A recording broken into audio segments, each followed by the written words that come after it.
this one. Okay. So very quickly. So yesterday we kind of went through this slide.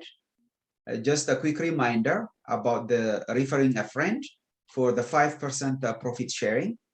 The registration is easy and straightforward. Go to the website and you will have 3 options. Which session to register in. We talked about when to start and when to finish each session. It's a 2-hour session, start at 6 and ends at 8 Mountain Standard Time. The ground rules, we went through it already, 7 of them. Let's keep on sticking to them. And the virtual meeting etiquette that I have for you guys, you can chat, you have an option for that. In case you have any questions, you can also raise your hands. Be on time, and you need a quiet space to avoid some sort of distraction from your kids or family member. Yesterday we introduced each other, and Helen will be introducing herself as soon as she joins us. Of course, the goal to be productive in anything, including this course, is we have to try our best to create a positive environment, and we need to help each other and create a relaxing environment. We have to, strive towards breaking down social barriers. That's a free communication, and anything that would prevent us from communicating effectively, you should note them out to me. We should motivate each other.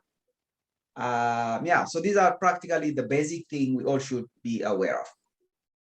So under Introduction to Project Management, yesterday we went through the different values of project management, why organizations need a project management system or project management office as part of their organizational structure. We went through all this, that the fact that we have a project management methods and a strategy in place, would reduce risks, cut costs, and improve success rates, right? We also talked about the survey that was conducted by PMO, where if you have project management office in an organization, I'm talking about big organizations, there is a high chance that you would see a decrease in failed projects. Projects are delivered at 30% under budget. These are just the survey that was conducted in 2010. And 21% improvement in productivity, 90% projects ahead of schedule. And most importantly, companies could save about $500,000 per project, taking into account managing big projects, a multi-million dollar project. Again, talking about the importance of PMP, project management professional certification, it adds on your knowledge, plus it gives you a global recognition. Of course, it increases your salary. So that is, you would see 25% increase in salary on average if you have PMP compared to managing projects without the certification. I also mentioned that the Project Management Institute has predicted that every year from now all the way to 2017, there will be 2.2 million new project-related roles or positions to be filled. So there is quite a lot of opportunity, career opportunity when it comes to project management. I also mentioned that PMP is equivalent to CPA, that's a Certified Public Accountant. If you have a CPA, or if you have that certification, your recognition, your knowledge, as well as your salary is higher compared to those who doesn't have that certification. The same thing applies to PMP professionals. I talked about this on average. increase in 25% in salary.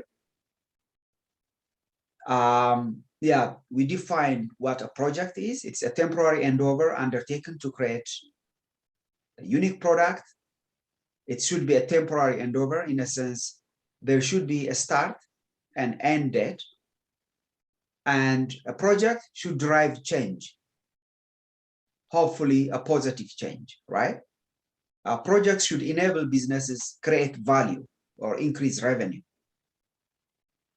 We also talked about the project initiation context. We talked about 4 of them with some examples, taking your businesses into account.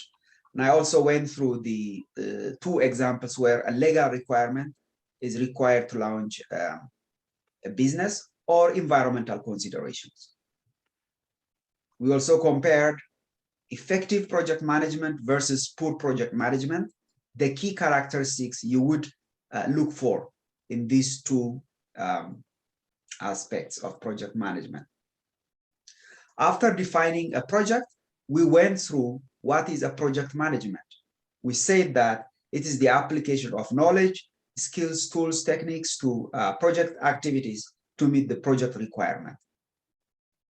So in project management, we as project managers should be effective communicators.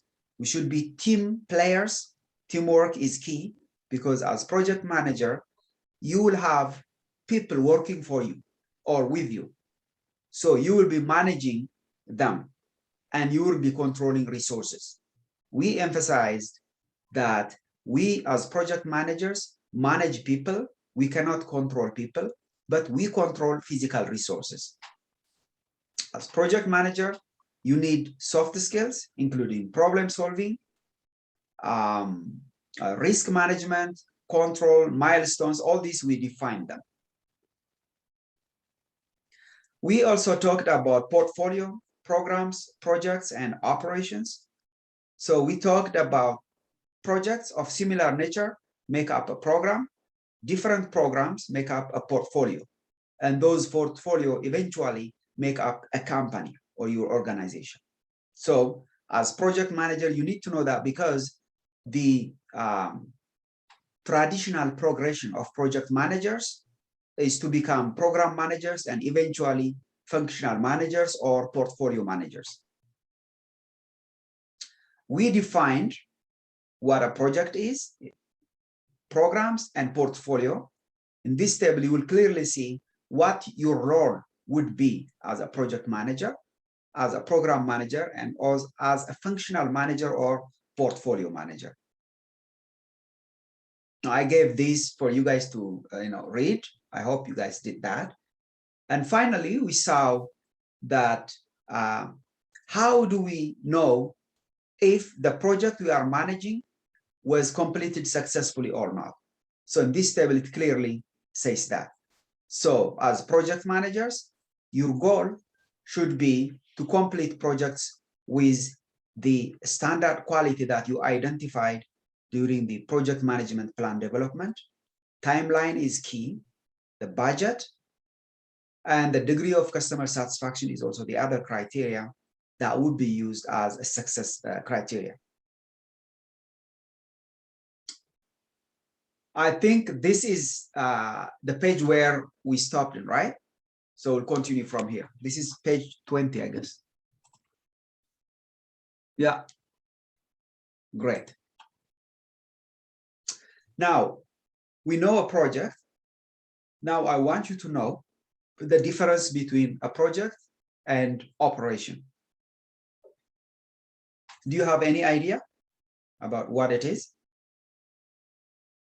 Of course, you know project, but how about operation?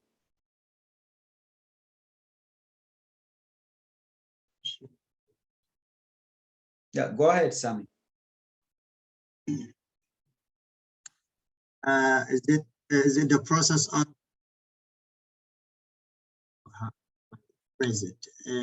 operation? Is it the process from the starting to the end of the project?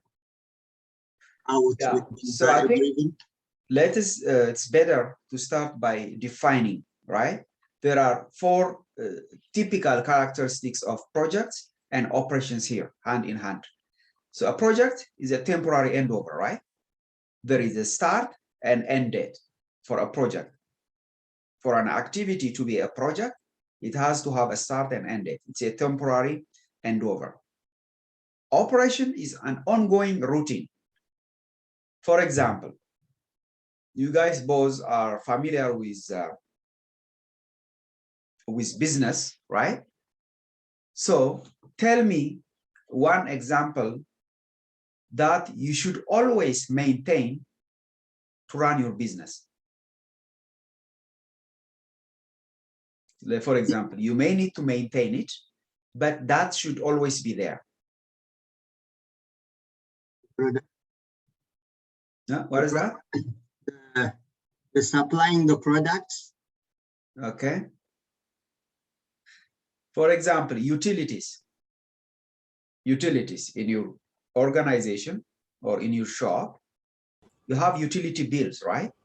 Right. The water should always be there. Okay. And if there is if you have an IT department, the IT by itself is part of the operation. So whether project A or B or C, you should always have ongoing routine that is used by all projects. You may have 10 projects, but all of them need some sort of operation or facilities or infrastructure, whichever you want to say it.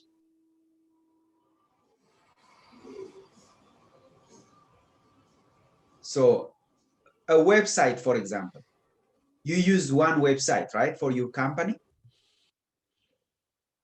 So you may update your website to make sure that your operation is ongoing.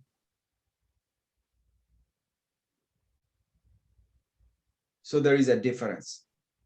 So an operation is something that is used by all your projects. So a project starts and ends, right? But an operation is ongoing. For example, my website is just one website. I may update it, right? But it is used, for example, to advertise the 3 line of services I have. If I consider those 3 line of services as projects, then I have that website there, which is repeated every now and then, or the utilities. Probably using utilities is easier.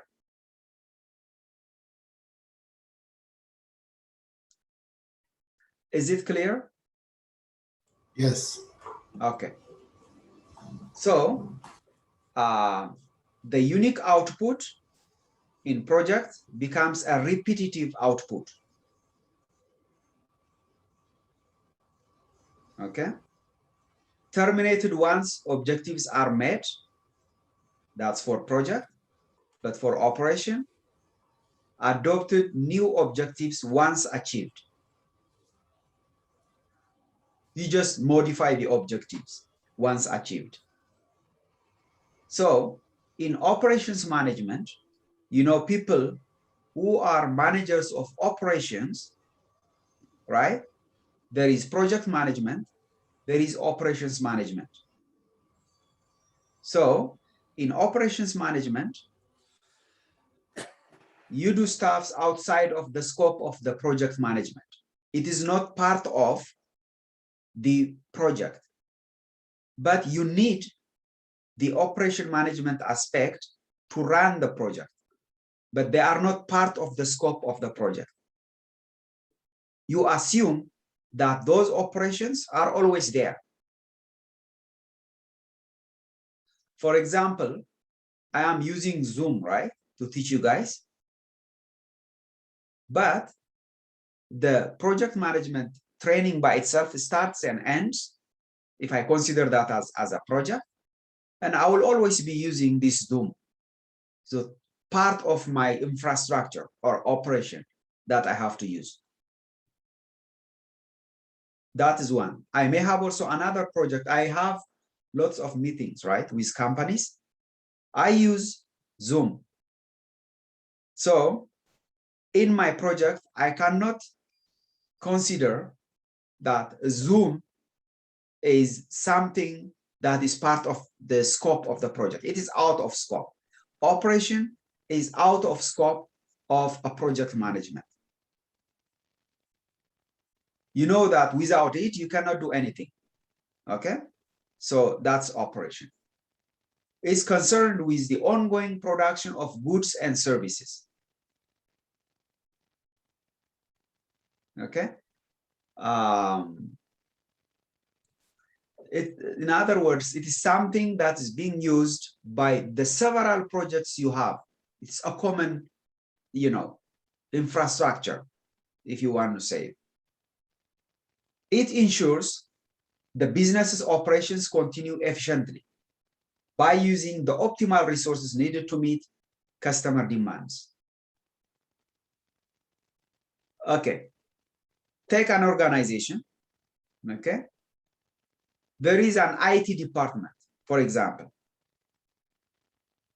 So I cannot consider that IT department as part of my project.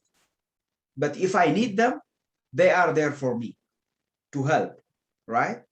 That's part of the operation because they are used by practically, if not all, most of the projects, not specifically by the project I am managing. So in operation management, we manage processes that transform inputs, example, materials, components, energy, and labor into outputs, example, products, goods, and or services. So it's not a temporary endeavor, it's a continuous process. Okay.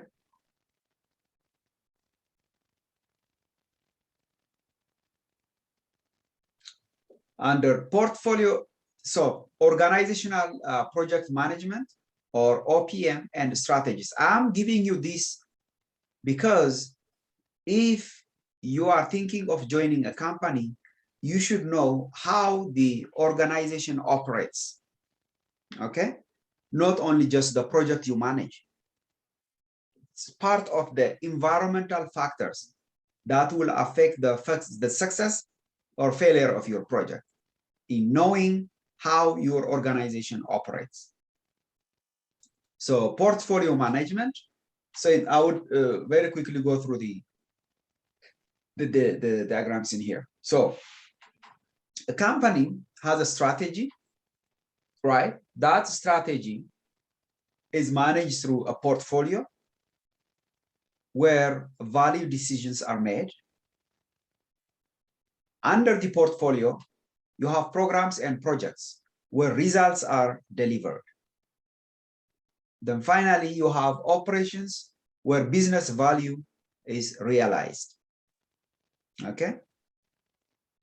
So in business impact analysis, which is probably beyond the scope of this course, but keep in mind that the business impact analysis or the business people are housed in the portfolio and in the program and project management aspect.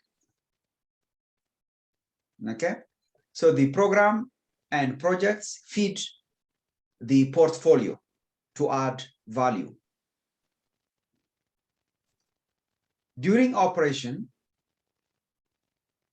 there is going to be a business value realization, which is again fed back into the strategy, because the strategy can be modified every now and then.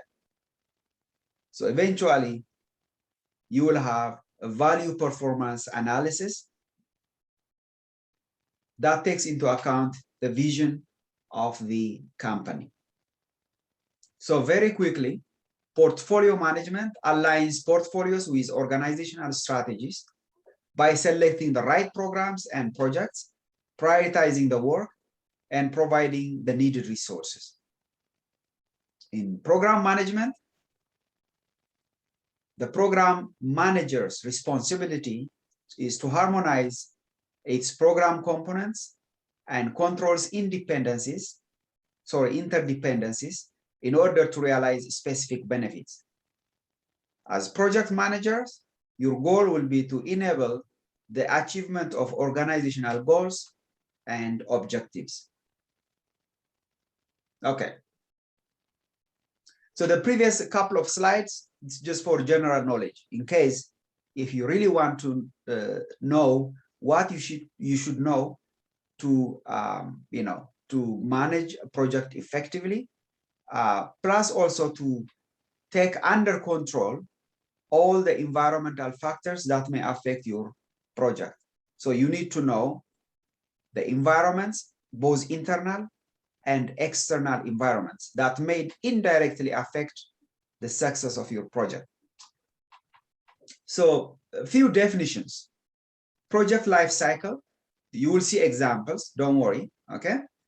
Project phase, phase gate, project management processes, project management process groups, project management knowledge areas, the 10 project management knowledge areas we'll be talking about, the project management process groups.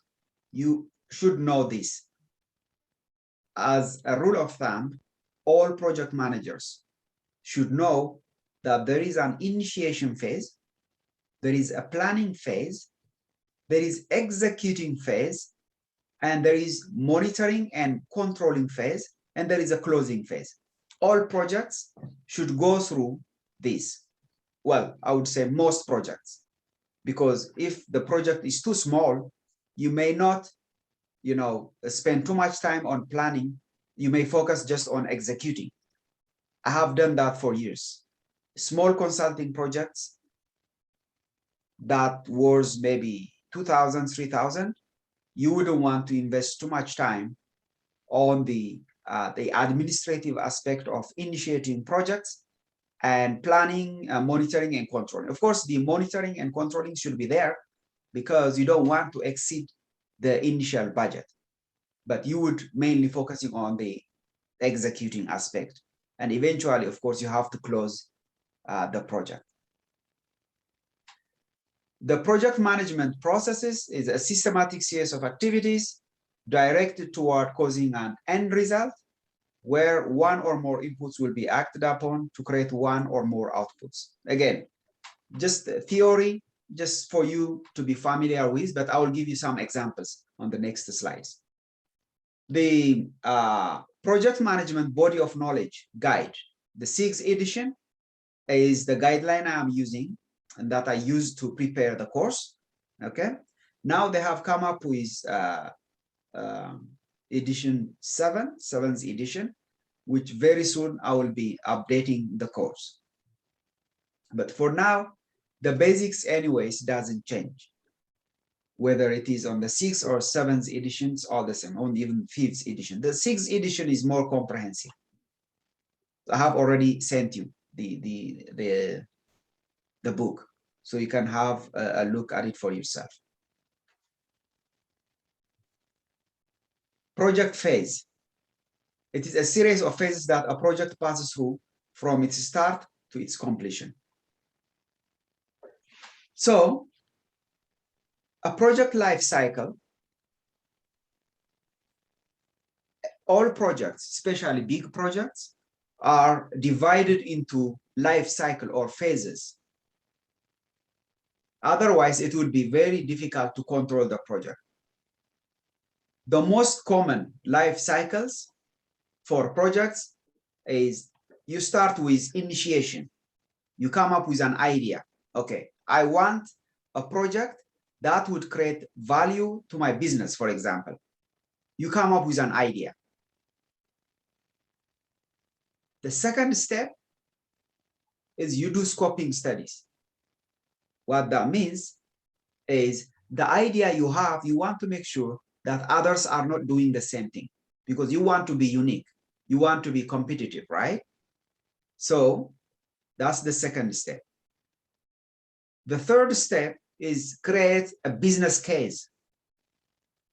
What that means is, especially if you are asking for funding from government or other organization, they want to find out the business case document is relevant to the project you are proposing. Then the development phase is there, and eventually the launch, if it is a product.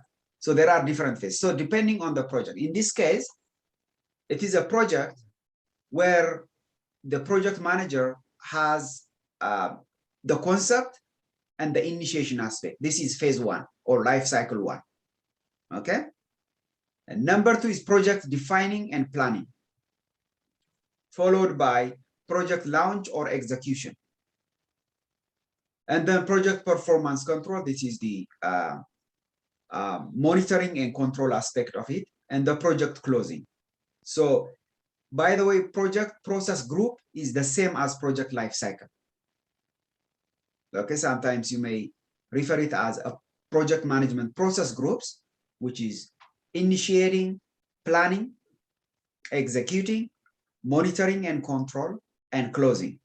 All projects should initiate, and you should formally close them. Okay.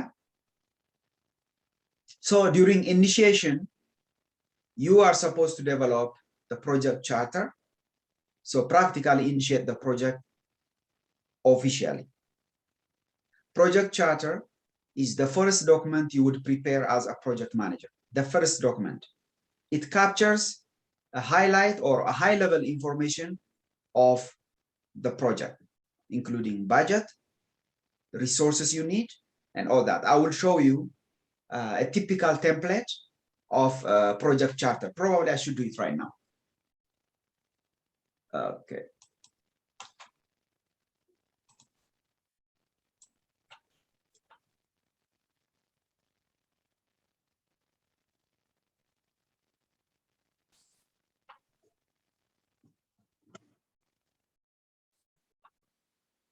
So project charter, what is it? Yeah, it's here.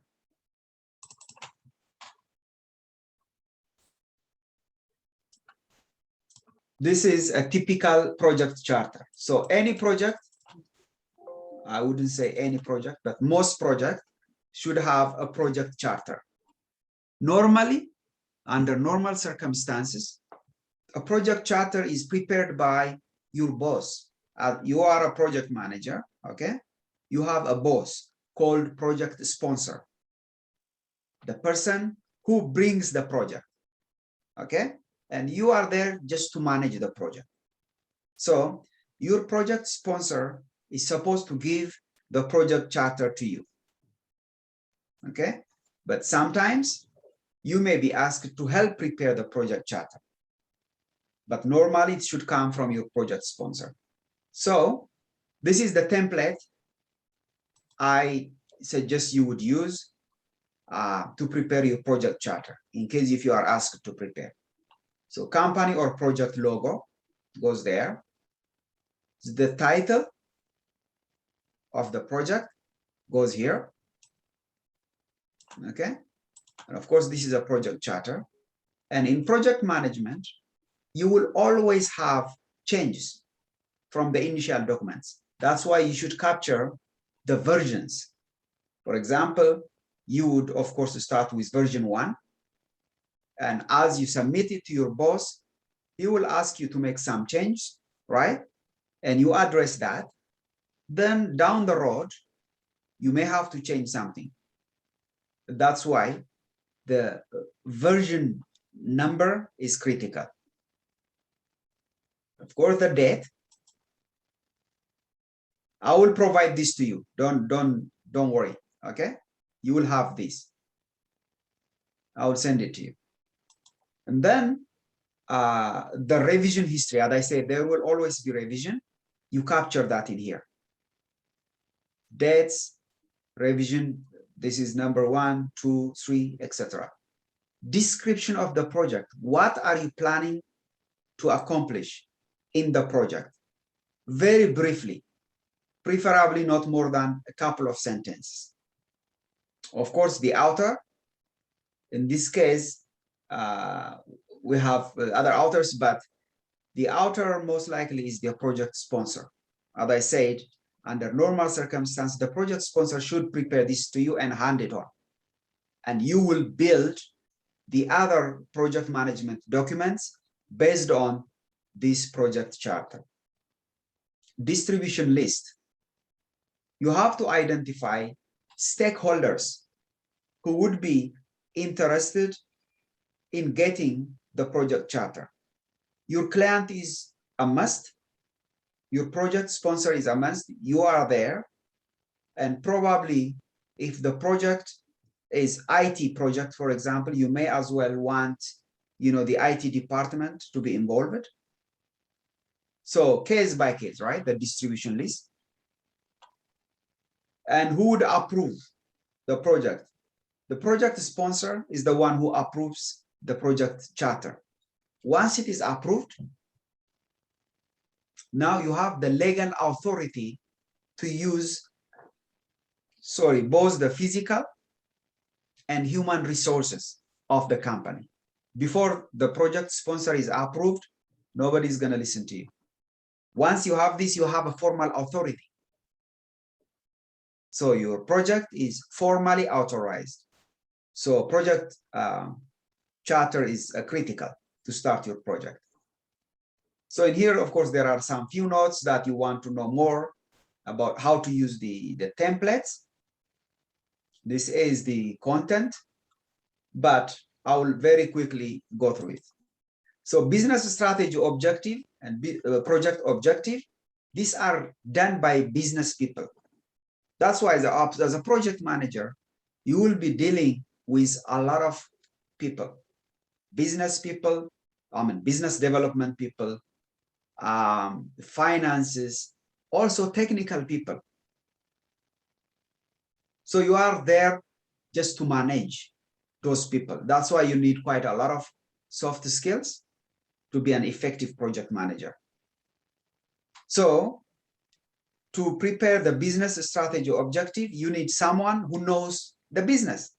Big companies normally have that. In my case, when I was working for this provincial R&D center, there were always people who know the business better. As a technical project manager, I was competent on the technical aspects of the project, plus managing the project itself. So my job was to build a team. That team should include technical people, as well as people from business, from finances and all that. Once you have that, you just assign the people. You don't do everything yourself as a project manager, okay? Project objectives, you can prepare that in consultation with your project sponsor. Requirements. What do you understand from requirements? We kind of mentioned it yesterday, if you remember. So assume that you have a project that came from a client, a customer, right? The customer tells you, my product should include these 10 features. That is the requirement. Okay?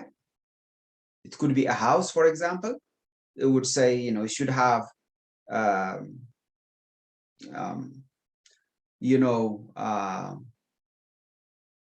it should be a 2-story, you could say. It should have 4 bedrooms. The basement should be finished. These are the requirements that you get for each project. You stick to that to make sure that you are successful on the project you are managing. So, Sami, you have questions? No. Okay. You're good? Yeah. Okay.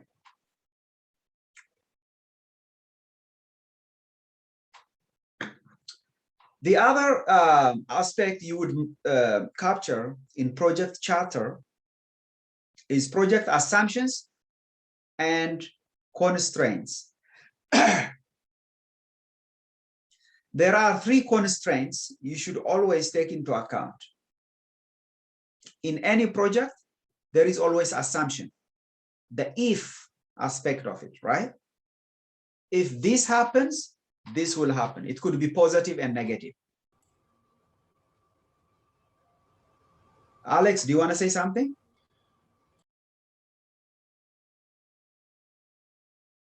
Can you hear me, Alex? Yeah, I hear you. I hear you. Okay, okay, great. Any questions? I will ask later when you finish. Okay. Okay. Continue Yeah, now. Thank you. yeah, so in any project, you have to capture the assumptions, right? The assumptions could change. For example, what assumptions can I give? On the when you build a house, you may have assumptions like, I will complete the 10 requirements that came from my customer if I get 2 electricians, let's say, and things like that, right? If, because there are assumptions, because you may not get the right skill set, for example, right? For example, you may have a machine that would, you know, help you facilitate the work in few months. But if you don't get that machine, you may not be able to finish it, let's say, in 3 months. So on the assumption, you would capture that I will complete requirement number 1 if the assumptions, I will get this, because you can easily justify if you can't meet the project requirements, you can easily justify. You know, on the project charter, I mentioned that I will complete the requirements if I get 2 electricians or 2 electrical engineers, for example, or civil engineers, you name it, right? Or even materials. Sometimes some houses are built using a specific material. So you can capture that on the assumptions. If you don't get that material, you can easily justify it. You know, I have captured in the assumptions list, I have this. Unfortunately, 2 of them are not there. Still, we are looking for them, or things like that. So assumption is key. Constraints. Constraints is something that would prevent you from delivering on time. Most of the time, timeline or the schedule, and cost, as well as scope, the 3 major constraint types that you should always be aware of. For example, your client may say that I want this product to be finished in 3 months. That's a constraint. 3 months. You cannot pass these 3 months. Or the project might require you to complete it by not more than, let's say, 100,000. That's a constraint. Okay? So you should also capture the constraints as well. You make everything clear. As I said, project charter, the first document you would prepare as project manager. Risk statement. Any risk, for example, if a tornado comes, would that prevent you from completing the building the house? Yes. So you create a list of risks. And this way, if you prepare a list of risks, we call it a risk register. Again, I have another template.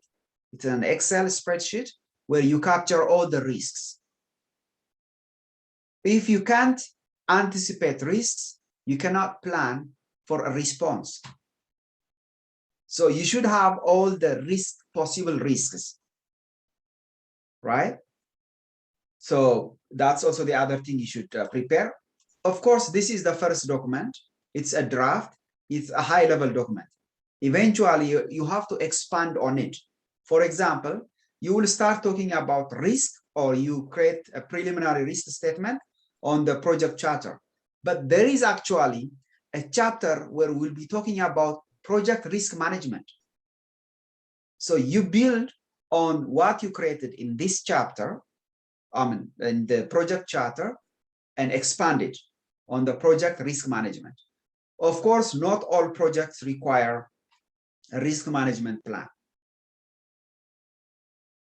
Bigger projects like the Ethiopian Renaissance Dam, believe me, there will be a specific risk analysts assigned to the project because it is a big project. You cannot accommodate any risk. So you should plan for all the possible risks that may arise. So in that case, yes, you have to prepare a project risk management. By itself is a document. It could be 30, 50 pages, it depends. And as a project manager, you are not supposed to do the risk analysis. But when you build your team as a project manager, you will require a risk specialist to help you in preparing the risk management plan. Or you practically get his support. You may lead the initiative, but at the end of the day, the technical aspect of the risk management plan should be covered by a specialist. From my experience in the R&D world, most of the projects we managed, we never kind of prepared a risk management plan. Of course, we did a qualitative risk assessment, which is a maximum of 5-page document, which qualitatively, or prioritizes the risk levels that may arise or related to the project you are managing. But for bigger projects, that's a big thing. Okay. Summary of milestone schedule. Do you know what milestone is? Any idea? Yeah, go ahead, Sami. Milestone is when you accomplish certain tasks. It could be like quarterly or halfway of the project, or depend. Like these are like whenever task you finishes. For example, if you have projects. What do you think is the difference between milestone and timeline? Timeline it's kind of like a guidance that how long the project will take to accomplish it. Yeah. The milestone is that it could be in a quarterly, it could be halfway, it could be every certain accomplishment of the projects that, or if it could be like one trade is finishing a certain, that's the milestone. Okay, yeah, perfect. Yeah, so timeline is a kind of, you have, let's say, 10 tasks. Each task has a timeline, right? So you have a start date and a finish date. It could be 1 month to complete that. So that's a timeline. But a milestone is critical from the customer's or client's point of view. The client point of view, they don't care about the timeline. They care more about milestones. So a project may have 5 deliverables. Deliverables, meaning it could be, first you start with a hardware, let's say, and then a software, and etc., right? Those are the main deliverables. So in a project, you start to think about what are the major deliverables where you would be meeting the clients to show your progress, right? Deliverable number 1. Once it is finished, then the milestone that you assign is where you would show the first deliverable to your client. So is it clear? So milestone is related to the deliverables, the major deliverables you have in your project. Okay, in a house, for example, you will start with pouring the concrete, right? So that's one deliverable. You would say to your client, I'm done with pouring the deliverable, the basement is finished. You can say that. That's one deliverable. Okay, it could take you 3 months. So at the end of the 3 months, you would say in the milestone schedule, in here, for example, here there are some examples that from my previous students, right? Scrubbing is one deliverable, washing, drying, and waxing. All these, they, when you finish the scrubbing, the client would want to know whether that part of the project is done. This is more simplified, but I would rather give you an example of building a house, okay, or a residential complex. So you may have 5 deliverables. Number 1, let's say business, see the concrete is poured on the basement. Deliverable number 1 would take you 3 months, for example. And then the electrical and the whole house and things like that. You divide the whole project into deliverables. And each deliverable is just a milestone in days or in dates, on durations. Okay?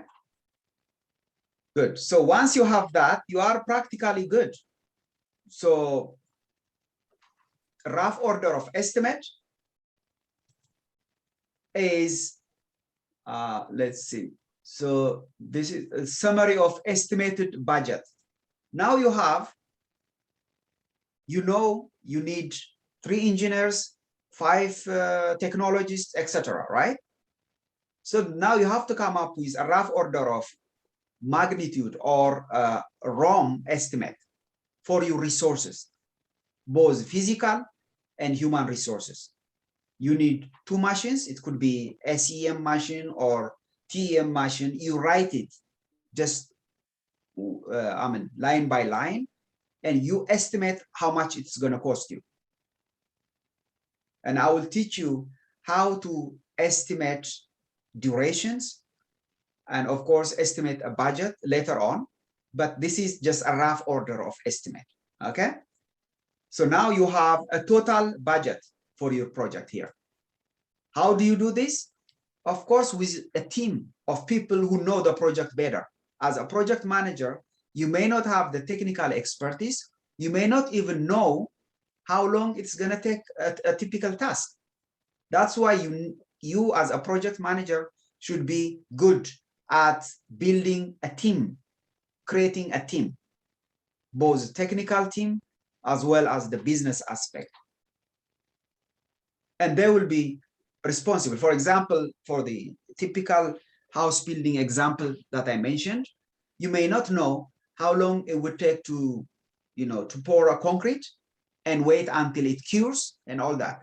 But you should have people who know that. Okay? So you give assignment to all of them. They may not come up with an answer right away, but of course you set up a meeting, right? So your job will be delegating. In project management, delegating is the biggest thing. You should master it, actually. Okay? Delegating means just giving tasks to your team. Project governance and requirement. Yeah, you can read this. Some guidelines. It tells you how to prepare it. Project manager responsibility, what your responsibility is, a dedicated chapter that will be talking about the role, your role as a project manager. Project organization chart is the other thing you should also take into account. Project organization chart is nothing, you start from a project sponsor, of course, because ideally the project sponsor is the one who kind of works on the business development aspect of the project. He got the project, now it gives it to you. You are the project manager. But at times, in my case, for example, I was the business development guy. I bring the project myself from primarily oil and gas companies. I technically lead the project. I also administer the team. So I was both the project manager, the technical lead, as well as the business development guy. So as if you see on my LinkedIn, that's what you would see. Okay, I was practically everything. But much more bigger companies, they can afford to hire a BD guy, a technical guy, and also project managers, dedicated project managers who know how to manage projects. It doesn't matter whether they are technically competent or not. But medium companies like what I was working for, we were wearing different hats. So yeah, so the organizational chart, it looks like this. So the project sponsor is the one who brings the project. You are the project manager, or you may have two project managers actually. One from the client side, one from your company side. You work hand in hand with it, depending on the nature of the project. And then you have to create who should report to whom. This would help you to create a communication plan, right? In this case, for example, you need the project sponsor as approver. So that's why he is on top of you. So you will be reporting to him. You may have team leads under you, right? It all depends on how the organization is structured. You may have quality assurance people, test people, you name it. So this is just an example that I put for you. Responsibility assignment. You should also roughly, as I said, you will modify it as you mature in the project, but the responsibility assignment matrix is where you assign each person and which work package. We will talk about work package later on down the road during the scope, the project scope management chapter. We'll talk about work package. But a work package is nothing more than, you know, in a project, you have to divide the tasks. So each task is unique. So software development by itself is a work package. They call it a work package because there are several activities that are needed to be undertaken to build a software. The same thing, a hardware, etc. So different work packages make up the whole project. So you have to assign which work package belongs to which person. Okay. So this is also the other, but we will have example. Again, this is just a highlight of what we will be talking about. We will be repeating all what we were saying, so you don't have to worry. But I will share this to you. So it's only a 7-page document for you to have a reference. And, you know, even now, I see the relevance of using this in your businesses, right? So it doesn't have to be a work package. It could be if you are buying stuff from others, so you may have subcontractors. You can put the subcontractors here, and you can list the products here. This way you know whom to call. For example, person number 1 could be Tasfa, and my phone number is right here. So it's easier. You know, project management is nothing more than just planning, right? You just plan it in such a way that your workflow is smooth. Okay, so that's it. You may see no value, but in reality, when you want to use it, you will see how efficient it would make you. Okay, good. This is regarding the project charter. So 5 more minutes. So what time is it now? So, okay.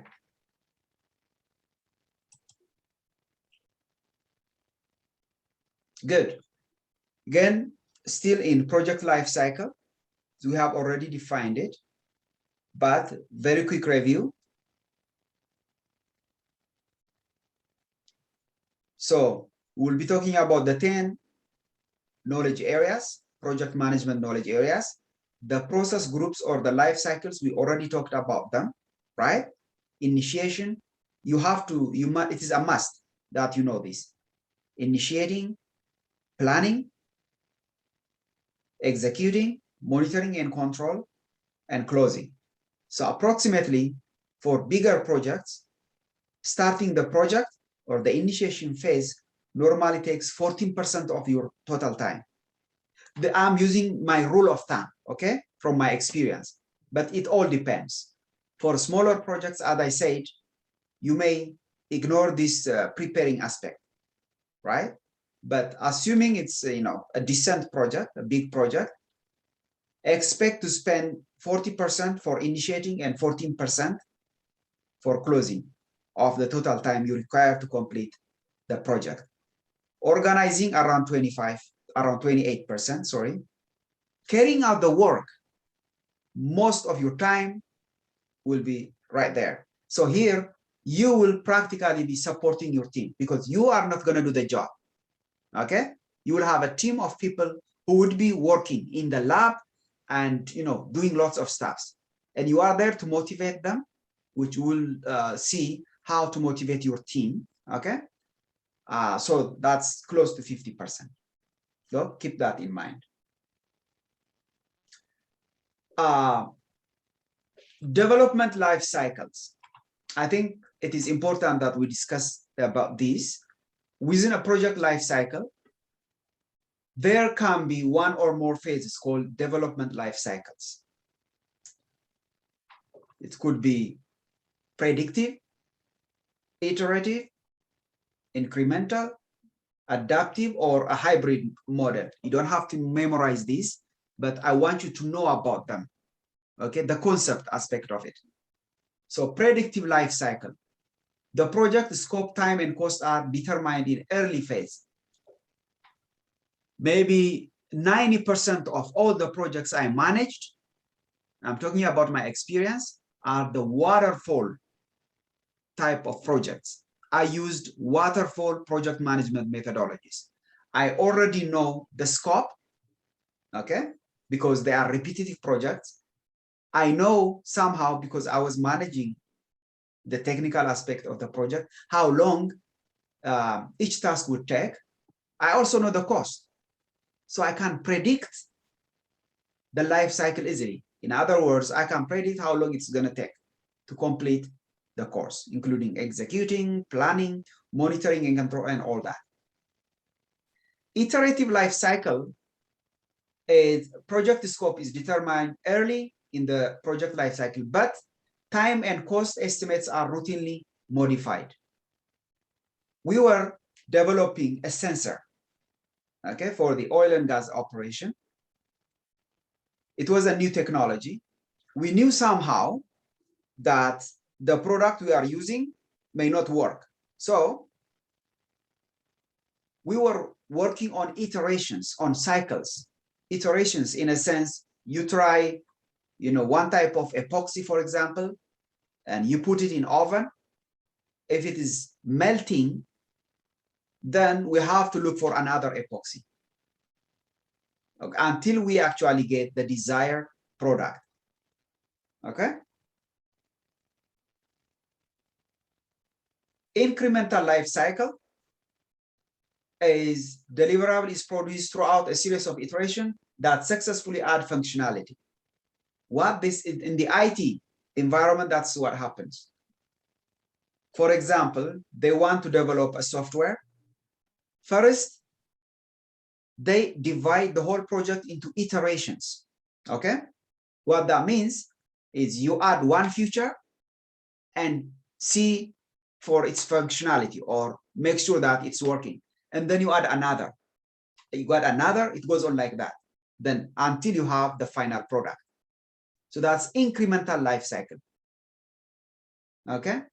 Adaptive life cycle, sometimes called agile, iterative, or incremental. This is mainly used in the IT industry. Detailed scope is defined and approved before the start of an iteration. In this, it is a collaborative approach. The collaboration is between the development team, which is the team that's working on the product, and your client.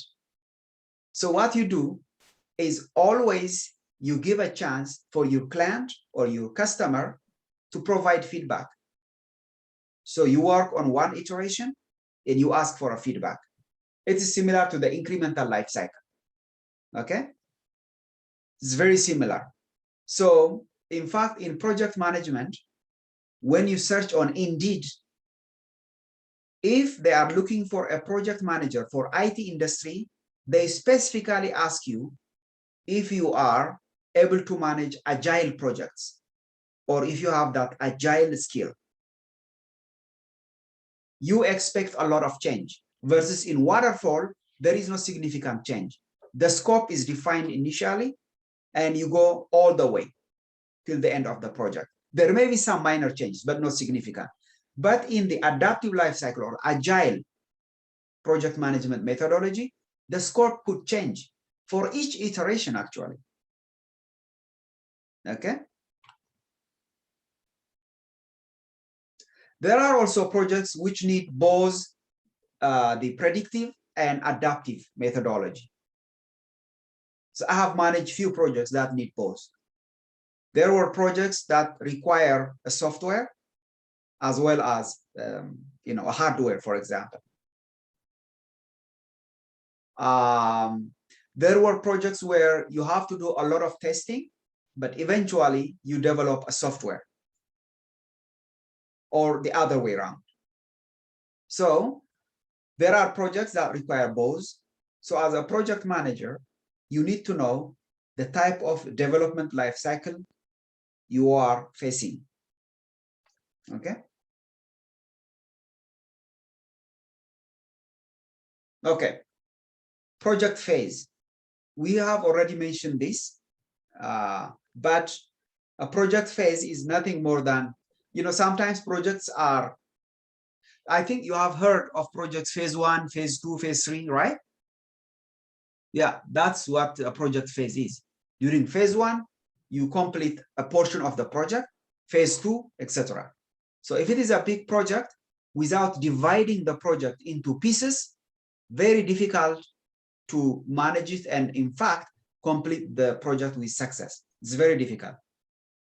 Okay, so in this particular case, you have a requirement definition, planning, constructing, then feasibility studies, design, testing, and turnover. Turnover is just sending the product to the end user. In the R&D world, where I come from, we always started with concept development. That's phase 1, followed by feasibility studies. Phase 2, you can call it phase 2. In fact, we never used phase 1, phase 2 because it was not relevant. For us, just concept development, feasibility study, design, prototype, build, test, and commissioning. And eventually, selling the product to the end user or delivering to an end user, it would be what we would do. Project gate, very critical again. Rather than going through this, I would give you an example. Project gate is very, very recently, I got a call from one big company in US, and they are asking me to manage projects virtually. And one of the questions they asked me on the interview was whether I have experience in stage gate based project management. Of course, I have that experience. What that means is after you divide the project into phases, that's idea screening, scoping, business case, then product development, developing the technology, testing or validation, and eventually launch, right? Or selling the product to end users. There is a gate between each phase. For example, during this idea screening and scoping, there is gate 1. What that means is during the discovery stage, if you find the idea you came up with, you thought that it's a good idea, is no more justifiable, then you cannot pass this gate. So the project dies here. Okay?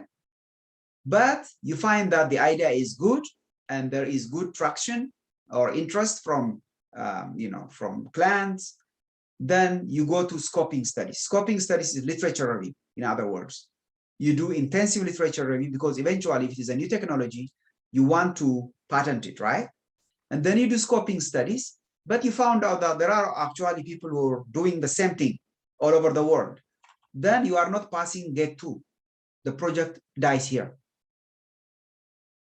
But if you see that there is a chance to continue with the project and it is novel, then you build a business case. In the business case, if you don't get approval, then the project dies right here. It goes on like that. Project could die even after doing the testing. In the IT industry, the life cycle of a new product could be 3 to 6 months, let's say. But if this project is taking you a year, then there is already a new product better than what you are intending to develop. Then after reaching here, after showing the product is good and you have validated the product and all is good, during the launching stage, that's gate 5, you may not pass it. So it's very common. Okay, just for your information. Okay, so now it is 7:10. So let's take 10 to 15 minutes. Okay. Sounds good or? Sounds good. Yeah, sure. Okay. Yeah. Okay. Great. Thank you. Yeah.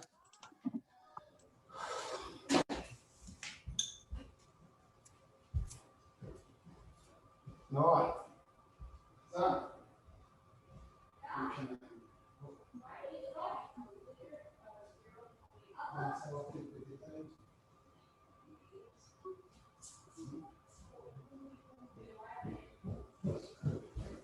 No, I don't need that. So, what is this? Anyone?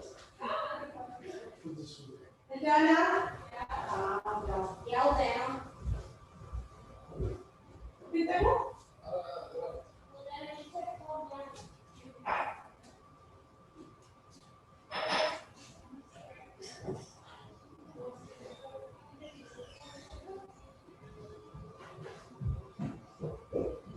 Yes.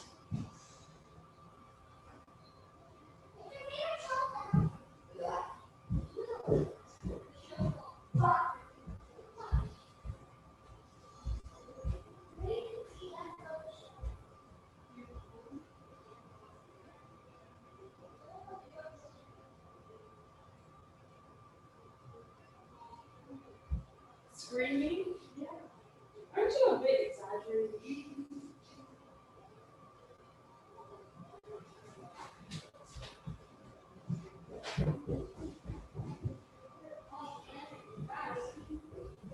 Don't make this so fun.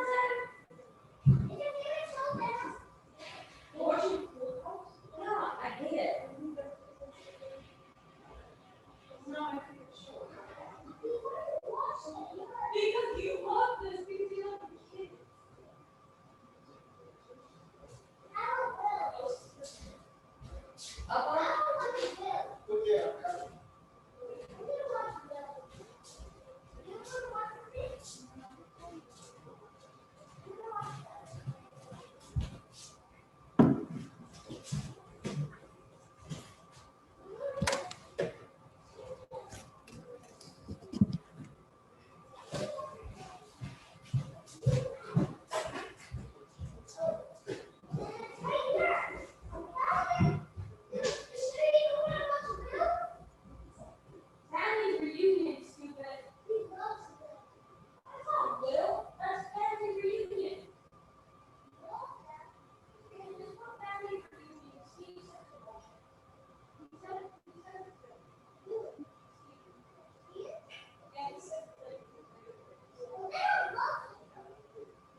Create a place for sale.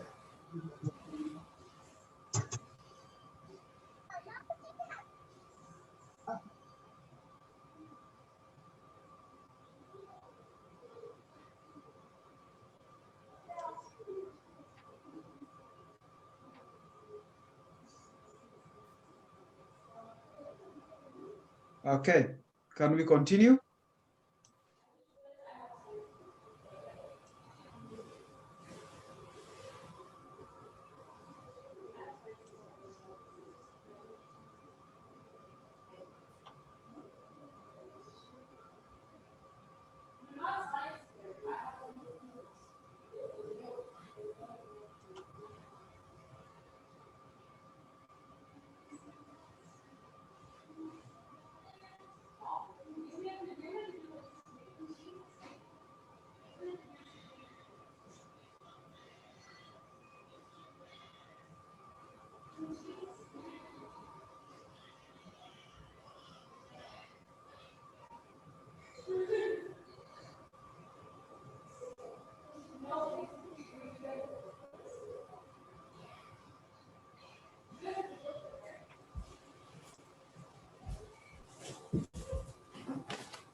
Okay, I think let's start.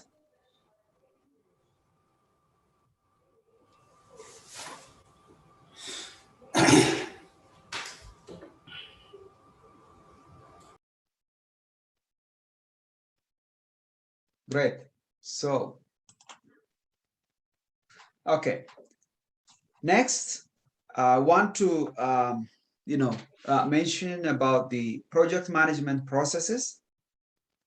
As I said, from tomorrow onwards, we will start to talk about the 10 project management knowledge areas. Okay, and we need to know what to expect in each chapter.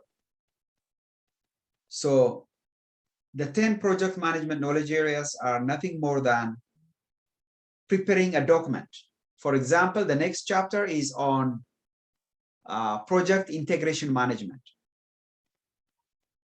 To prepare that, you are going to need inputs, and you have to use specific tools and techniques to prepare that document. Of course, the output would be the project integration management. So this will be repeated for each project management knowledge areas. So every project management process produces one or more outputs from one or more inputs. Just keep that in mind. And you would need a specific tools and techniques for each knowledge area. The output can be, of course, a deliverable or an outcome. And project management process apply globally across industries. But keep in mind that it doesn't mean that all project needs a document, the 10 project management knowledge area document. No. Some projects are too small. You can't afford the time to spend on preparing a risk management plan, for example. Specifically, if the project is so defined and the risk that may arise while executing the project can be managed, then you don't have to invest too much time on that. So the output of one process generally results in either an input to another process, again, we will see it practically, or a deliverable for the project or project phase. Now, what do we do during the 5 project life cycles? During initiation, what do we do? Planning, executing, monitoring and control, and closing process groups. So these are what you would expect to do as a project manager. Okay, so during initiating, of course, you have to define a new project. Normally, you do this in consultation with your project sponsor. And the project sponsor is the one who authorizes the project charter, as I mentioned previously. Okay, that happens during the initiation phase. During planning, you prepare the 10 project management knowledge areas, if there is a need to require all of them, or 5 of them, maybe, depending on what project you are managing. But during planning, you establish a scope, that is what to do and what not to do during the execution. We call it scope, in scope, and out of scope. Okay? Refine the objectives that you initially drafted during the initiation stage. You refine it. You define the course of action. What are the action plans, right? To execute, monitor and control, and eventually close. During executing, you just complete the work. Of course, your goal will be to satisfy the requirement established during the initiation stage. Of course, the requirement normally comes from your client or your customer. They need, let's say, these 10 features to be included in the project. During monitoring and control, you track, review, and regulate performance, identify change requirements, and initiate the changes. If there is a need of making changes from the initial plan, you initiate that change. Of course, during the waterfall project management methodologies, change is not easy to do. So there is normally a CCB called the Change Control Board, normally between 3 to 5 people, who would approve any change that may be required to conduct. Okay?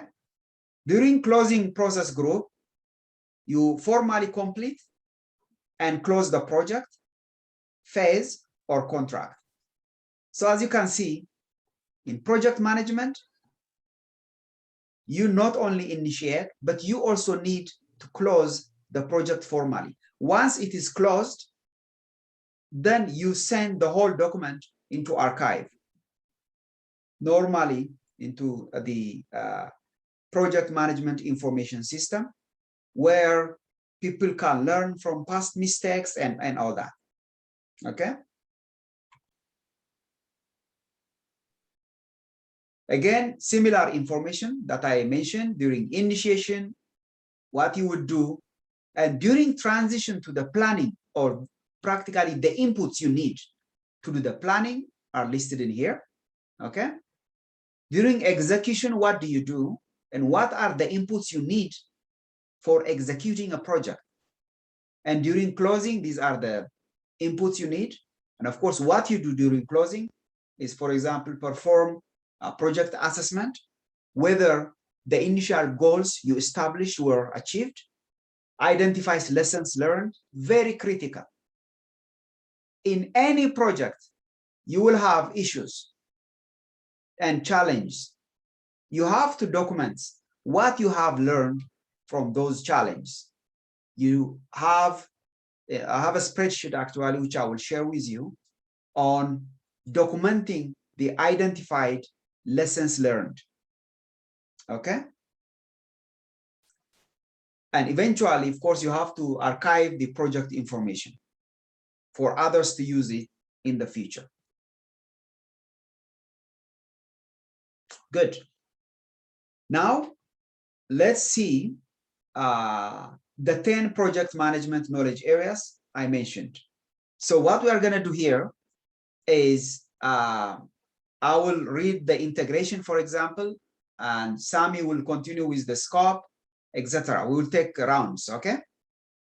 So first, let me just go through the 10 project management knowledge areas that all project managers should know.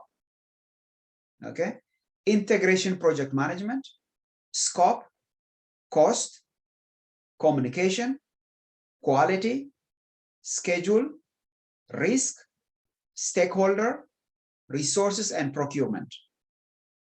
Some projects may need maybe 4 of them, others 7 of them. Big projects, they may need 10 of them. So as project managers, you need to know what they mean. I hope today we will answer Sami's question yesterday about quality, okay? And we'll go from there. So integration. During the project integration management, we would identify, define, combine, unify, and processes and project management activities. What that means is during the project integration management, you identify those knowledge areas that are interrelated and make sure that you have a plan, right, that is reflected in all of them. For example, let's say your client says that the budget is changed, or you find out that your initial budget of, let's say, 100K is now changing to 120K.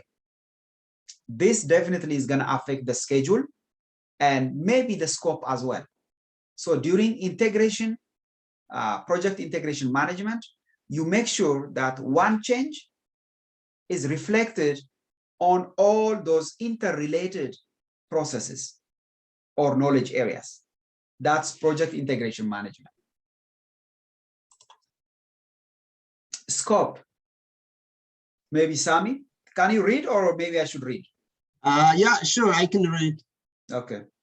Scope to ensure the projects included all the work required and only the work required to complete the project successfully. Okay, great. So in here, what do you understand from scope? So also the whole project had a different pieces of that to complete. So it's identifying that the meaning of the scope is that all the pieces that all together, that as it's mixed as one project. Yeah. So during scope definition, you just perform the task that is required, no more, no less. You don't add, for example, you don't add a new feature to make your client happy. No. Okay. So you just do only what your client asks you to do. For example, during the requirement definition, you may be asked to include 10 features, not 11, right? So you just make sure that you perform only the 10 features that you are asked by your client. So scope, so you have to know what is in scope and what is out of scope. An activity could be related to the scope, but you cannot include it as a requirement if the client doesn't need it. Okay? Only what is required, finished. So it's going to be just governed by the scope. The project is being just governed by the scope. Exactly. The scope, by the way, is very, very, very important. You have to define the scope very clearly. What does your client want to see at the end of the project? Sorry to interrupt you. When you're proposing the project and you specify the scope, but how do you prevent that the detail of to incorporate in the scope? Because you down the road, when the project is on the process, you encounter that no, this is not included in our scopes, and I'm trying to connect the puzzles with what we do.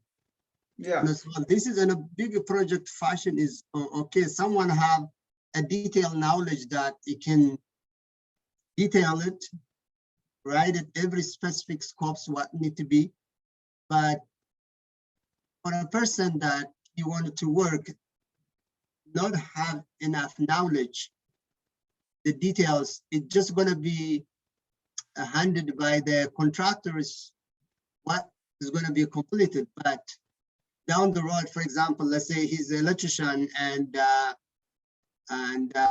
he bought the materials. He says material is included, but all the detail, the material is not detailed in the scope.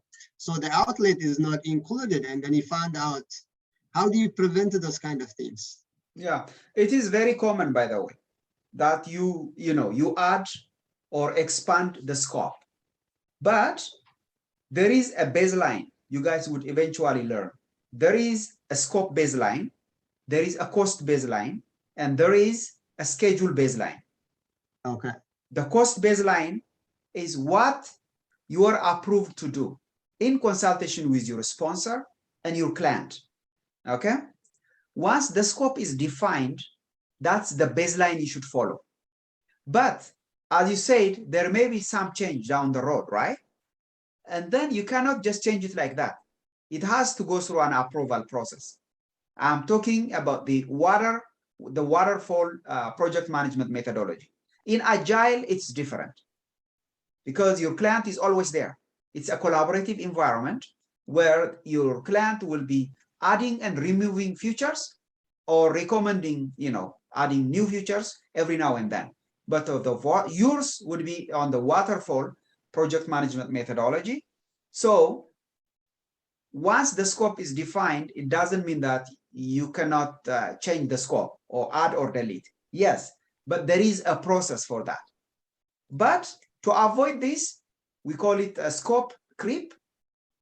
The best way to do is, in fact, it relies on you. You should be the one choosing the right team member who knows what they are doing. The project manager is not supposed to know the technical aspect of the work. If they know, well and good. If not, you should have the right person who would be accountable for each work package. Okay? So to answer your question, yes, in reality, in the real world, you will see a lot of change from the initial scope baseline. Okay? Good? Yeah. Okay. So cost, project cost management, you would be planning, estimating, budgeting, financing, funding, managing, and controlling costs. To ensure timely and appropriate planning, collection, and creation, talking about the communication, as I mentioned previously, 90% of your time as a project manager is spent on communication. So project communication management is key. So you have to make sure that timely and appropriate planning, collection, creation, distribution, storage, retrieval, management, control, monitoring, and ultimate disposition of a project information is in place. Quality, incorporating the organization's quality policy regarding planning, managing, controlling the project, and product quality requirements. What you were mentioning yesterday is the product quality requirement. You have to define it, okay? It could be, the color has to be this one, the length has to be this one, this material should be part of the, hello, Sami, I'm in a class, okay? I will give you a call. Yeah, so the quality aspect, your concern was on the product quality requirements. So, you know, the key in project management is define it initially with your client or your customer, and then you stick to that. To meet those quality requirements that came from your client, of course, you have to use, you know, industry accepted standards. I gave yesterday an example of what we do. We receive samples from oil and gas operators routinely. Okay, in order for our testing to be, you know, dependable, we use a standard called STM G59, for example, to test the corrosivity of samples, field samples, to metals. So we strictly follow that. It tells you what to do. So the same thing you can do. The electrical aspect, there is an electric code that you have to follow, or a standard. So that's how you meet the product quality requirement. It all depends on your the type of work you do. Okay. Schedule is nothing more than managing the timely completion of the project. And in this chapter, you will learn how to sequence activities, okay, and develop Gantt chart and all that. Initially, I will teach you how to develop schedule manually, but eventually I will show you how to use the MS project software. Risk, project risk management is conducting risk management planning. You have to plan. You have to identify risks, analyze risks, response planning, response implementation, and monitoring risk on a project. It's just planning. You will have a document, right, which tells you how you would do analysis on any risk that may arise down the road. Project stakeholder management, identify the people, group, or organizations that could impact or be impacted by the project. So as I mentioned yesterday, stakeholder or stakeholders are those who would positively or negatively impact your project, success or failure. So those are stakeholders. So you have to interact or engage all of them. The guideline, the PMI's guideline that I was talking about, actually specifically says project managers should engage all stakeholders. You may have, for big projects, you may have 300 or 3,000 stakeholders. You should have a plan how to engage them. Of course, the most important stakeholders may be engaged frequently versus those that are less impactful, affecting your project lightly, then you can engage them lightly. But take into account, you need to have a plan to engage all of them. Resource is nothing more than identifying, acquiring, and managing the resources you need, both physical and human resources. Physical resources could be the equipment you need for your project, and human resources could be all the techs, the engineers, or the scientists you need for your project. Okay? Procurement. Alex would read this for us. Procurement. Procurement. To purchase our organic products, services, or results need to from the outstand into project team. Yeah, to purchase or acquire products, services, or results needed from outside of the project team. Yes. You may have 10 tasks to complete the project, but the 10th task probably don't have the resource to do it. So you have to outsource it. You have to get a contractor to do the job. So there is a process. I will teach you how to do the procurement process, okay? So during the project procurement management, you will have a document to follow or a guideline to follow on how to procure, okay? We have mentioned about this, but for your exercise, since you have a note already, you can very quickly go through the 10 project management knowledge areas, from project integration management to project scope management, schedule management, cost management, you name it, 10 of them. What you would do in each process group during initiation, for example, for process integration management, you would develop the project charter. Okay. During planning process, of course, you develop the project management plan for the 10 project management knowledge areas, including project integration management. I have templates that I will share for each of them, okay, for the 10 project management knowledge areas. And it goes on like that. So it is a straightforward. Anyways, we will be revisiting all this one by one for each chapter. During the project integration management, we'll review all this, okay?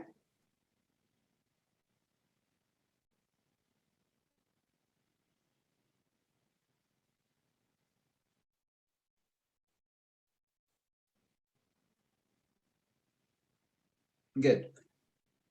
Now, project data is critical. That's why now I have, data analytics as in my company, right?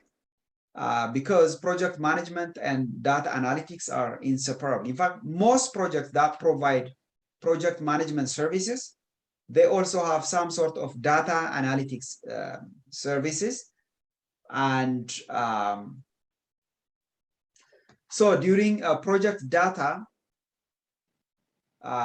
gathering and collecting, of course, you need to know a little bit more about PMIS, Project Management Information System, where I expect all big organizations to have, okay? So in this, work performance data is gathered, which is the goal, by the way, is to make sure that future projects performance is better compared to the past, right? And you would see why they failed and what was good from previous projects. All this is captured in PMIS. So information you would expect in work performance data which is recorded in PMIS, is reported percent of work physically completed, quality and technical performance measures, the start and finish date of scheduled activities, right? Because here you may be hired, as a new project manager, you may not know how long it would take an activity. You just go to the PMIS system, the Project Management Information System, and get the information from there. Okay, a number of change requests for a similar project, you would know how many change requests were performed, and you learn from that. It's a learning experience actually for new project managers. And number of defects. If you are producing a product, you would see a record of number of defects. Sorry, one student is getting in. Okay. Yeah, so the actual cost and the actual duration, right? Versus the baseline. During baseline, for example, your budget was, let's say, 100K, but actually after completing the work, you were 10% off. So this is a learning edge. So in new projects, you would consider that when you prepare quotation and all that. Okay. So work performance information. That's the data collected from various controlling process, including status of deliverables, implementation status for change request, and forecast estimate to complete. Again, this terminology you will learn that. But in bigger organizations, where, for example, I worked for Inotech Alberta, right? And we had actually our own system to forecast estimates. So I anticipate bigger organizations to have practically the same system, where you would know how off you would be by the end of the project, forecasting, right? Work performance reports. Of course, these are the status reports, memos, justification and information notes, electronic dashboards, recommendations, and all these are part of the project management data and information you need before you start managing a project. Because you need to learn, especially if you are new to the company, you need to know how the company operates. You would only learn that by just revisiting or going through the archives of the project management data and information system. And of course, you will provide this, you will get this through PMIS as well as the project management office, depending on the organization or the company. Just a flow chart of what I just said. So during executing process, you will generate a work performance data. During the controlling process, you will have a work performance information, okay? And during the overall project control, you have all the reports, which is the work performance reports and the memos, you name it. It could be technical reports and communication memos and all that. The project change control, of course, has to be approved through a change request. As I mentioned, normally you would have members, the change control board, that would approve any change that you may want to implement. Sami, for example, said if there is a scope creep, you can't just change it like that as a project manager. You need someone to approve it for you. So the CCB are responsible for that. They can approve it or reject it. If the scope you want to add is going to add cost on the overall cost of the project, or it's going to extend the schedule, they may decline your request for change unless your client kind of agrees to add more budget, okay, or extend the deadline or the milestones. So eventually, all you are doing, that's the project communication aspect of it, should be communicated to your project team member and the stakeholders. Okay? So project team members are those who are actually doing the job. Okay, you as a project manager, your job is to make sure that your team has all they need to do the job, because they will be executing the job for you and you will be managing that. And you have to make sure that they have all the physical resources as well as the support they need. They may need training, so you may have to come up with a team development plan to send them for a training, right? So that is part of your responsibility, by the way. Okay, not just asking your team just to do stuffs. You should also lead them. In a sense, you should give them the opportunity to grow, to advance in their personal and professional career.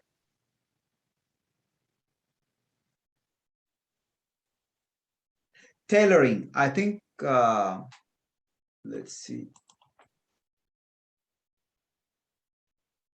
Yeah, so I should be able to finish it soon. Good.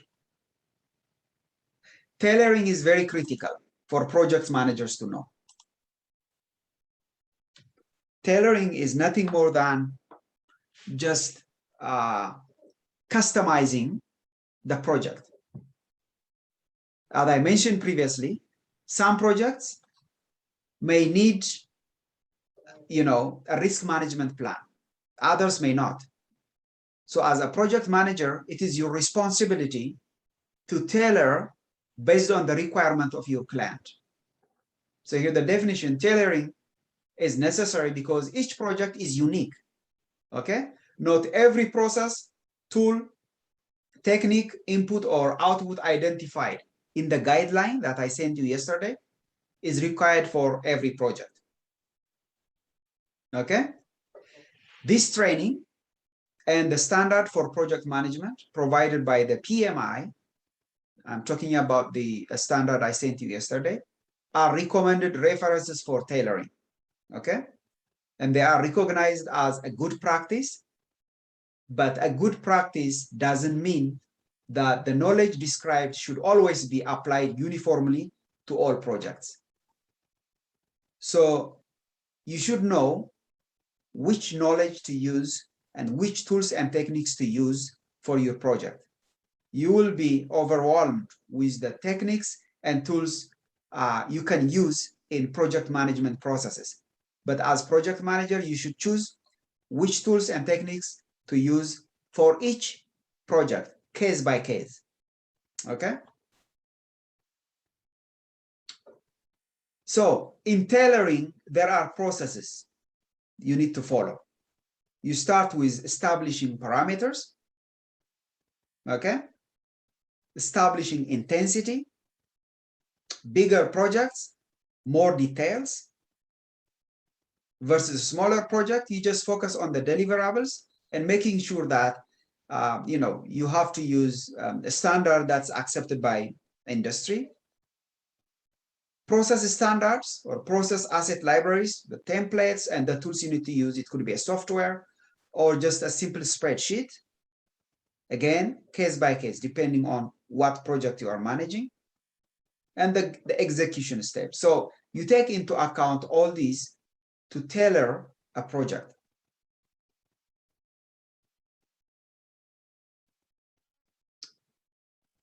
Project business documents.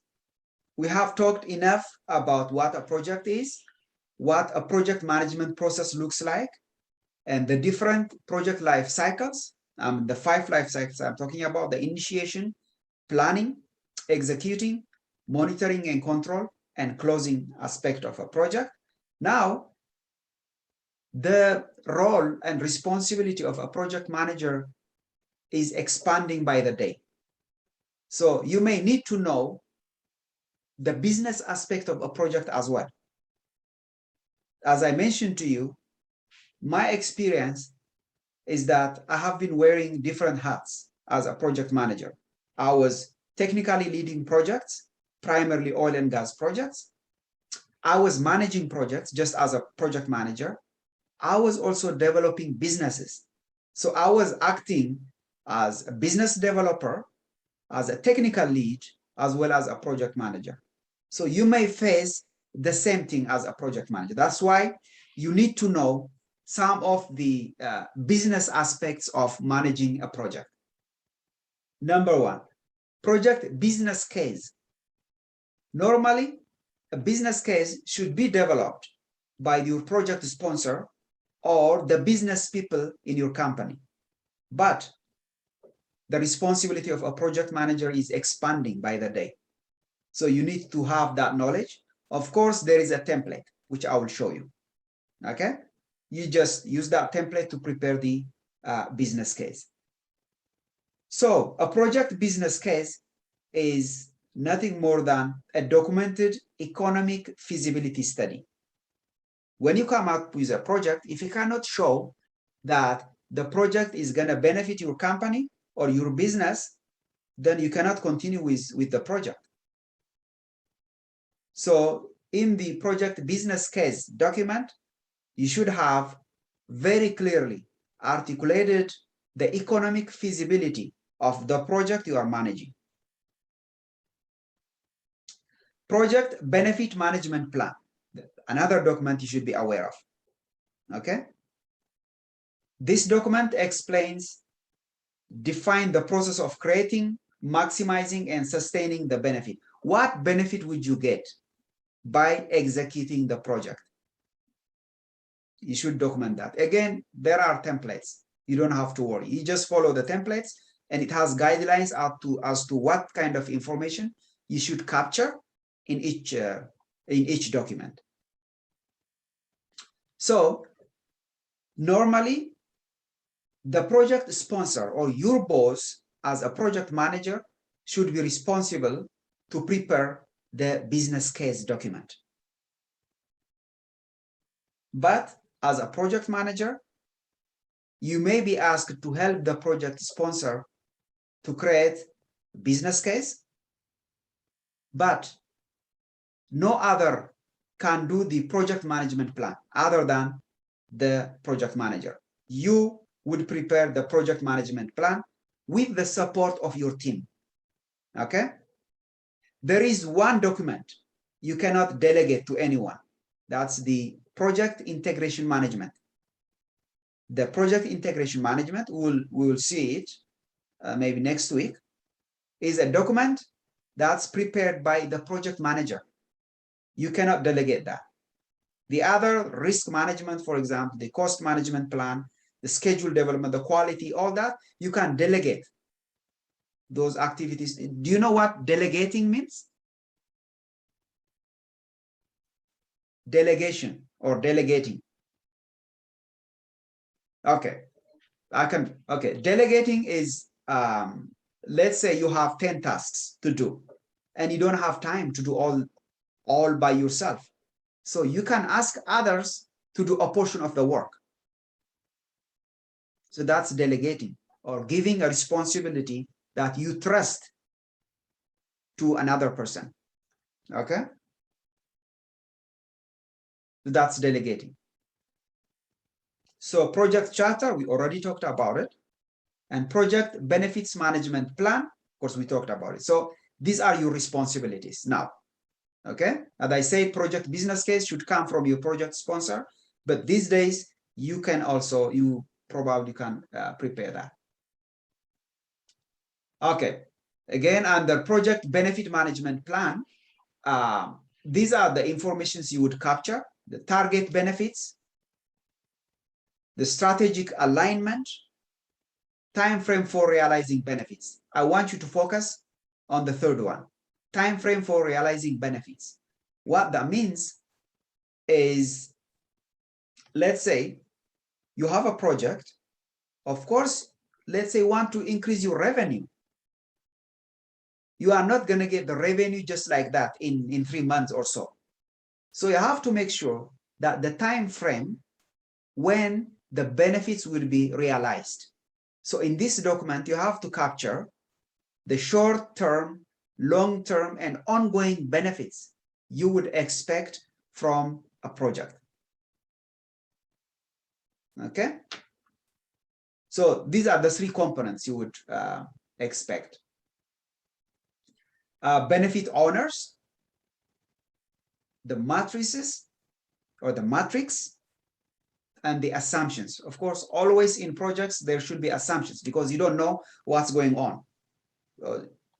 anything could happen when you manage a project. So you should have a list of assumptions so that you can justify in case, let's say, if the resources you planned initially, you don't get it on time, then you can easily justify this was assumption, and yeah, you can always justify that. So again, these are more of a business terminologies. Don't worry too much about them, but I didn't want to get rid of them. So I wanted you at least to have exposure. So don't worry. So as we start to learn the practical aspect of project management, you would appreciate more.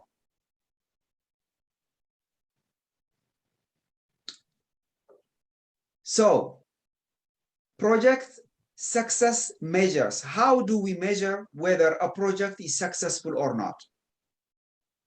Traditionally, if your project is on time and on budget, that project is successful. But now things are changing.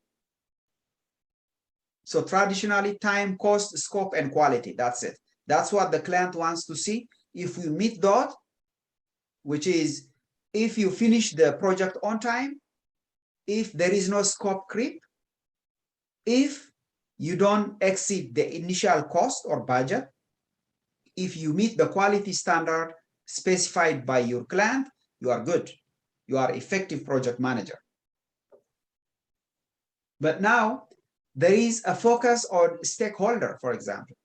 Are the stakeholders happy? That's why project management is not an easy, responsibility, because you have to make sure that at least you satisfy those key stakeholders. Organizational strategy is also the other thing. If a project is not aligned with the organizational strategy, very difficult to measure the success of your project, because you are not adding value to the company that you are working for, or to the organization. So all these parameters, or mathematical terms, we will eventually learn them.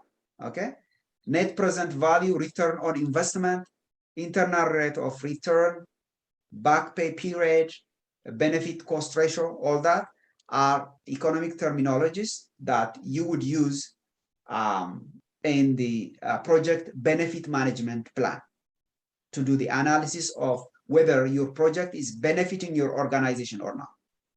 Okay. Finally, under the link to the organizational strategy, few things are mentioned in here. So meeting organizational strategy, goals, and objectives. For example, in my case, it's better to give an example of my own company. Genesis Data Solutions as a company has 3 business lines. That's data analytics, project management, and technology development, right? 3 business lines. So whatever projects I get should align with my strategic goal, my company's strategy or goals. So that's what it means in here. So you have to find out what's the strategy or goals and objectives of the company or the organization you work for before you actually do even business development, right? Achieving stakeholder satisfaction, of course, that's key. Acceptable customer or end user adoption. You develop a product. At the end of the day, if your product is not going to be sold, then a waste of time and money. So you should take that into account, whether the product you are developing is going to be accepted.